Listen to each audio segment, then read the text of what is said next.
बिस्मिल्लाहिर्रहमानिर्रहीम, अस्सलामु अलैकुम। आपको स्पेशल ट्रांसमिशन में मैं सुमैया रिजवान खुशामदीद कहती हूँ। नाजरीन, कल यानी कि 9 जून को जो बजट 2023-24 है ये हुकूमत पेश करने जा रही है। लेकिन सबसे बड़ा सवाल जो कि हर बजट पर हम करते हैं और आवाम भी करते हैं कि क्या ये बजट आवाम दोस्त होगा, तो ये कहना कबल इस वक्त है, क्योंकि कोई भी बजट आता है, जो दस्तावेज़ात हमारे सामने आती हैं उसमें टैक्सेस की भरमार होती है। और एक ऐसे वक्त में जब आपकी मुल्क की मईशत सुकड़ रही हो, जब आपकी GDP ग्रोथ 6% से 0.6% पे पहुंच गई हो, जब आपके रिजर्व्स जो हैं वो कम हो गए हों, मईशत ज़बूहाली का शिकार हो, महंगाई तारीख की बुलंद तरीन सतह 38% पर खड़ी हो, तो उस वक्त हम बजट से क्या एक्सपेक्टेशंस कर सकते हैं? ये बजट कैसा होगा? इसमें नए टैक्सेस कितने लगेंगे? IMF की किस्त नहीं आई है, IMF से स्टाफ लेवल मुआहिदा नहीं हुआ, इस मुआहिदे के बगैर ये बजट आ रहा है तो भी IMF की शराइत से भरपूर होगा या फिर हुकूमत कोई रिलीफ दे पाएगी? और सबसे बढ़ के नाजरीन, ये बजट जो कि इस दफ़ा आ रहा है, ये इलेक्शन का साल कहा जा रहा है, ज़ाहिर है इलेक्शन का साल है भी, और अगस्त में ये हुकूमत जो है वो ख़त्म हो जाएगी। तो क्या ये बजट हुकूमत ने इलेक्शन के साल को मद्देनज़र रख कर बनाया है? और आज इक्तिसादी सर्वे भी पेश किया जाएगा हुकूमत की तरफ से। तो इस सारी सूरत हाल में सबसे पहले बात करेंगे। उमर हयात हमारे नुमाइंदे हमारे मौजूद हैं। उमर, आज इक्तिसादी सर्वे पेश करने जा रही है हुकूमत, कल आएगा बजट, क्या खदुखाल सामने आए हैं अब तक? जी बिल्कुल, सबसे जो बड़ा जो सेटबैक हम कह सकते हैं कि हमारी इकॉनमी के लिए वो यही है कि जो हमारी मईशत है वो इस साल 0.29% से ग्रो कर रही है, और जो नेक्स्ट फिस्कल ईयर है, अगले माली साल जो रखी गई है ग्रोथ का हदफ, वो तकरीबन कोई 3.5% रखा गया है। लेकिन दूसरी जानिब जो आलमी बैंक है, आलमी बैंक की जानिब से पाकिस्तान की जो माशी ग्रोथ है वो अगले माली साल 2% रहने की पेशगोई की गई है। तो ये ऐसी सूरत हाल है कि हमारे पास जो हमारे अपने अहदाफ थे हम उसको हासिल नहीं कर सके, और उसकी बड़ी वजह यह है कि जो सैलाब से बड़े पैमाने पर तबाही हुई है उसकी वजह से हमारी जो शरह नमू है या ग्रोथ है GDP की, उसमें कमी आई है। एक तो हमारी जो फसलें हैं वो तबाह हुई हैं, फिर हमारे मवेशी बड़े पैमाने पर वो ज़ाया हुए हैं, और इसके साथ साथ जो इंफ्रास्ट्रक्चर बड़े पैमाने पर तबाह हुआ है, तो वो उसकी बहाली के लिए और वो तमाम चीज़ें उन पर अखराजात ये ज़रूरी थे कि हुकूमत जो है वो आलमी इदारों से, जो आलमी मालियाती इदारे हैं, जो डोनर्स हैं, उनसे रब्ता करती। लेकिन हुकूमत ने ये रब्ता किया भी, प्लेजेस भी हुई, लेकिन उसमें से भी जो अभी तक की इमदाद है वो उस तरह नहीं आई कि जो पाकिस्तान के अवाम की फलाह व बहबूद और बहाली के लिए ख़र्च की जा सके। वर्ल्ड बैंक ने कुछ पैसे दिए हैं, एशियाई तरक्याती बैंक ने कुछ पैसे दिए हैं, लेकिन वो जिस बड़े पैमाने पर नुकसान हुआ है उस नुकसान के मुताबिक हमारे पास इस वक्त जो है वो पैसे नहीं। क्योंकि हमारी जो 30 अरब डॉलर का नुकसान हुआ था, तो उसमें से हार्डली हमें अभी तक कोई, मेरे ख्याल में जो 9 अरब डॉलर की प्लेजेस हुई थी, जिसमें से 1.5 बिलियन डॉलर की ग्रांट्स और बाकी जो है वो लोन था, तो वो अब जो हमें मिल रहा है वो तकरीबन कोई 1 अरब डॉलर भी हमें इस मामले, इस हवाले से नहीं मिला। तो एक तरक्की का अमल रुक गया, जिसकी वजह से हमारे जो मुआशी अशारिये हैं उनमें हमें ग्रोथ नज़र नहीं आई।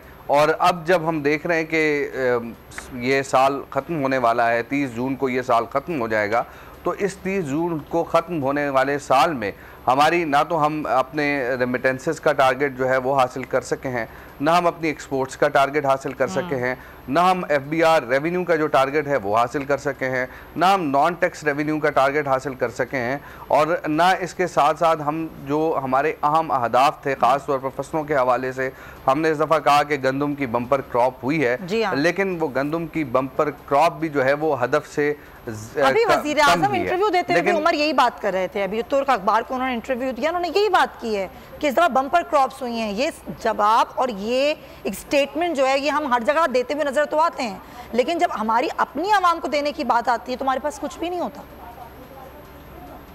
देखिए, हमारे पास इसलिए कुछ नहीं है क्योंकि हमारे जो सेंट्रल बैंक के रिजर्व्स हैं वो हमें इस बात की इजाज़त नहीं देते कि हम आवाम पर खर्च करें या फिर हम उससे कोई कारोबार कर सकें, कोई बिज़नेस कर सकें। यहाँ इशू ये है कि जो सेंट्रल बैंक में रिजर्व्स पड़े हुए हैं वो ऑलरेडी जिनको हम इस्तेमाल नहीं कर सकते। तो हम जो इस वक्त हुकूमत की जो आमदन हो रही है नॉन टैक्स रेवेन्यू से या फिर FBR रेवेन्यू से, जो दीगर ज़राए एक्सपोर्ट्स के ज़रिए, तो वो हुकूमत जो है वो आवाम पर खर्च कर रही है, सरकारी मुलाजमीन की तनख्वाहें अदा कर रही है, अपने सरकारी अखराजात कर रही है। लेकिन इस वक्त जो सबसे ज़रूरी अमर ये है कि हमने IMF प्रोग्राम को बहुत डिले कर लिया है। IMF प्रोग्राम में हमें बहुत पहले चले जाना चाहिए था। जो नवा जायज़ा था वो फरवरी बल्कि नवंबर में होना था, 10वां फरवरी में होना था, तो वो हमने बहुत लेट किया, जिसकी वजह से हमने एक्सटर्नल बोरोइंग करनी थी, एक्सटर्नल जो फाइनेंसिंग थी वो हमें नहीं मिल सकी, हमारी तरक्की का पहिया रुक गया। हमने अपनी इंपोर्ट्स पर कट लगाया। इंपोर्ट्स पर कट लगाने से ये हुआ कि जो फैक्ट्रीज़, जो एक्सपोर्टर्स रॉ मटेरियल इंपोर्ट करते थे, उनको भी जो है वो उन्होंने भी अपने हाथ खींच लिए, क्योंकि उनके पास जो फॉरेन एक्सचेंज था वो अवेलेबल नहीं था। क्योंकि पाकिस्तान के पास फॉरेन एक्सचेंज अवेलेबल नहीं है, तो उनकी जो एलसीज हैं वो लेट खुलती रही, किसी की ना खुली। तो इस वजह से आपकी तरक्की का और ख़ास तौर पे जो बड़ी सनतों की पैदावार है उसमें भी इसी वजह से कमी आई है। दूसरा ये है कि हुकूमत को IMF के पास जाना चाहिए था, क्योंकि हमने देखा कि गुज़िश्ता जो हुकूमत थी इमरान खान की, उसमें भी यही चीज़ हमें नज़र आई कि वहाँ भी उन्होंने IMF प्रोग्राम में जाने से में ताख़ीर की, और फिर उन्होंने ये कहा कि हम आवाम को रिलीफ दे रहे हैं। पेट्रोलियम लेवी पे उन्होंने 4 रुपये फ़ी लीटर पर मंथ जो है उन्होंने इजाफे की हामी भरी, और एक जो है स्टाफ लेवल एग्रीमेंट कर लिया, लेकिन बाद में उस स्टाफ लेवल एग्रीमेंट से रूगर्दानी करते हुए आवाम को रिलीफ दे दिया। जब रिलीफ दे दिया तो IMF को इस बात पर गुस्सा आया। अब मौजूदा हुकूमत भी, अगर हालांकि मौजूदा हुकूमत ने जो पेट्रोलियम लेवी की आखिरी हद है 50 रुपये, वो नाफिज कर दी है, लेकिन इस पर भी IMF की जानिब से एक और शर्त थी कि सेल्स टैक्स आयद किया जाए। तो उसमें मौजूदा हुकूमत कामयाब हो गई थी IMF को राम करने में कि सेल्स टैक्स हम आयद नहीं कर सकते।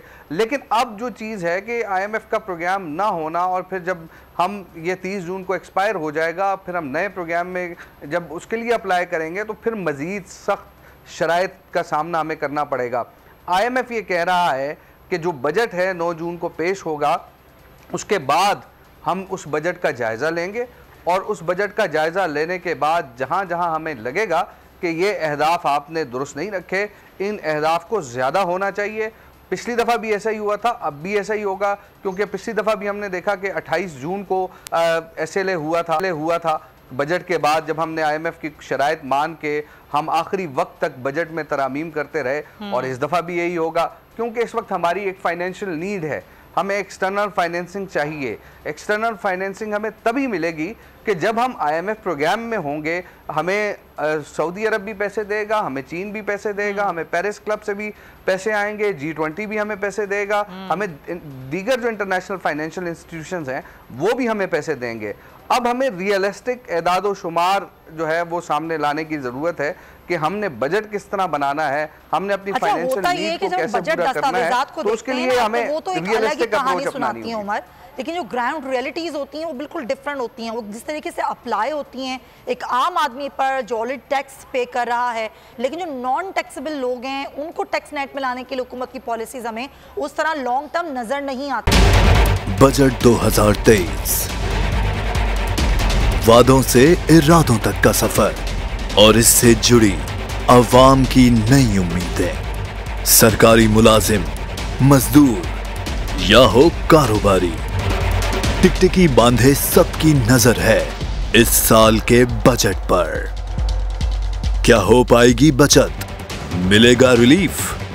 जानिए बजट ट्रांसमिशन में, सिर्फ बोल पे। अदलो इंसाफ की बात सब करते हैं, पर हकीकत में सच के साथ निडर होके खड़े रहने की जुर्रत नजर नहीं आती।